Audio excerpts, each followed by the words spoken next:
Bila orang tanya aku pasal Tesla Model 3 yang aku tengah drive ni, especially yang 2025 lah kan, aku memang biasa akan tergelak-gelak sikit lah. Kecil lah gelak. Sebab dia bukan macam kereta lain yang aku pernah review. Dari luar dia nampak kereta ni minimalist, clean, typical Tesla look lah kan.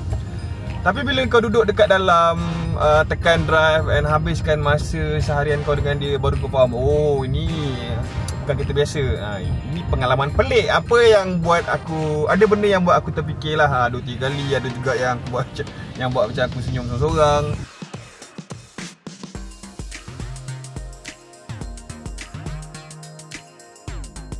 Mula-mula sekali, benda yang paling ketara dan yang mungkin paling kontroversi lah, dia tak ada batang signal.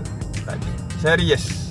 Benda signal kiri kanan semua pakai button dekat steering. Kau tekan-tekan je lah. Nak masuk gear kena swipe atas screen, swipe ke atas untuk drive, ke bawah untuk reverse, park tekan button. Kalau kita yang biasa dengan batang gear tu kan, mula-mula memang rasa lost lah. Macam mana masuk gear ni kan. Tapi lepas sejam dua tak pula. Tapi rasa macam main game lah. Dan bila dah biasa, kau rasa benda ni sebenarnya macam logik juga kan daripada sistem yang lama. Dia simple, dia bersih, 2025 punya style lah. Tapi jangan risau kalau skrin kau rosak ke apa, Tesla dia ada macam button gear fizikal dekat ceiling sebenarnya. Betul sebelah button hazard light. First time aku nampak benda ni, aku ingat speaker kat lampu, rupanya backup system. Tesla ni memang sukalah letak benda-benda pelik dekat tempat tak wajib. Lepas tu satu benda yang aku langsung tak jangka, penumpang belakang dia ada skrin dia sendiri. Dekat belakang armrest tengah tu dia ada skrin 8 inci. And bukan sekadar skrin untuk tengok suhu aircon ni. Tidak. Dia boleh tengok YouTube dekat skrin tu, Netflix, boleh tengok kat belakang. And kawal suhu aircon ikut suka kau. Macam naik business class, bayangkan naik genting, budak-budak duduk belakang diam layan kartun. Tak payah lagi dah nak bagi iPad, semua dah ada dekat sini. Dan bila dah sembang pasal aircon ni, aku nak kena pujilah satu benda. Kerusi depan dia ni ada ventilasi. Ni bukan benda biasa dekat dalam kereta yang bawah 200,000, bawah 200,000.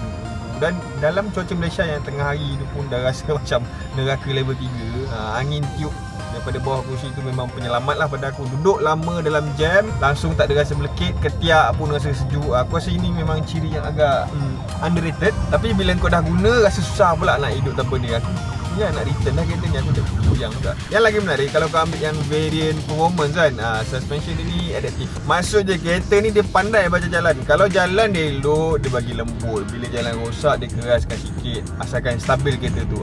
Bawa dekat kawasan ceras yang penuh dengan patch-patch jalan tar kan, memang rasalah daripada EV lain tu beza sikit lah. Dia tak macam melantun macam tu, tak ada rasa muntah. Cuma bila aku bawa laju, masa tu dah perasan ini kereta Amerika, bukan kereta konti. Bawa laju, rasa laju. Dan bila aku bawa kereta ni waktu malam, aku mula perasan yang sistem kamera dia makin tajam sebenarnya. Tesla panggil benda ni Tesla Vision. Dan untuk model ni dia dah pakai hardware 4. Dia punya cross traffic alert makin maju. Masa aku reverse keluar daripada parking kawasan sempit tu, break ni rupanya ada motor datang tepi.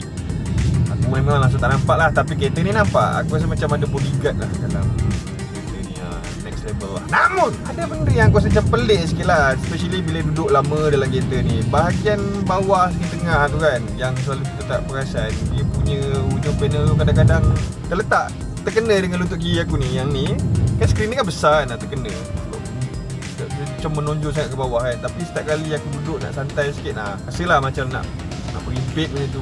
Walaupun ruang kaki banyak sebab lantai dia rata, yelah kan EV kan, EV tak ada gearbox kereta petrol sebab terlalu clean, terlalu bersih. Dia jadi sunyi.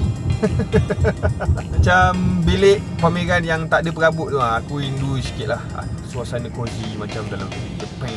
Ada button-button fizikal, macam kereta konti, ada texture dekat dashboard. Tapi Tesla ni dia punya bersih tu kadang-kadang macam klinik pun ada. Nasib baik ada satu benda yang betul-betul bagi mood dekat dalam cabin ni, yang aku rasa macam okay lah, this is better juga lah. Lampu ambient dia, ambient light dia, ya Allah terang. Yang aku tengah drive ni, time siang berderang, pagi boleh orang panggil, cerah. Nampak?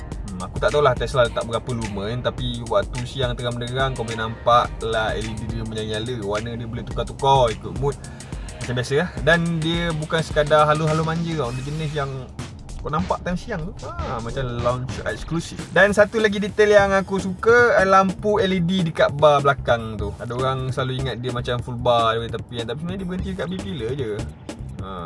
Dia punya bar ni kan. Simple je, tapi bila aku tengok daripada luar waktu malam, nampak elegan lah. Dia bukan jenis yang nak tunjuk macam-macam, tapi cukup dengan satu detail yang clean and sharp.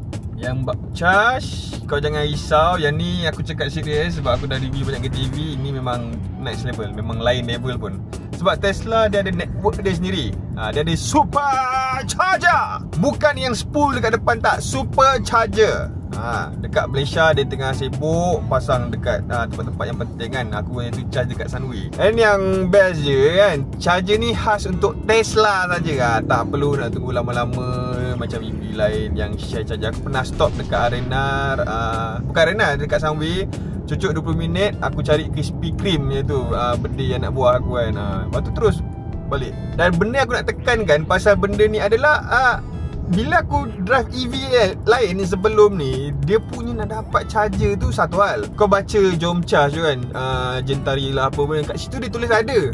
Dia tulis ada. Bila kau sampai penuh, kau tak, kau dah lah charger susah jumpa. Kereta EV dah makin banyak, charger 3 je satu tempat. Alamak, lepas tu bila sampai penuh pula, memang geram lah.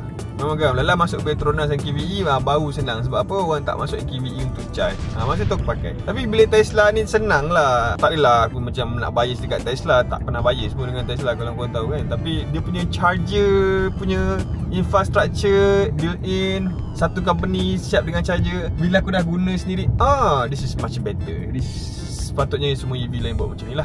Benda yang paling unik Tesla ni, dia boleh bagi update software guna wifi ya. Tak payah nak pergi service center. Satu malam tu tinggal kereta kat pos rumah, esok pagi masuk kereta, layout screen lain. Ada game baru. Memang Tesla ada game. Tak faham juga. Ada function baru, Syah ada lagu baru untuk horn. Aku cuma tunggu ni bila nak buat punya exhaust V12 ni. Macam guna smartphone tapi kereta kan. Aku rasa aku pernah dengar update ni lagi banyak daripada kereta, lagi cepat daripada kereta.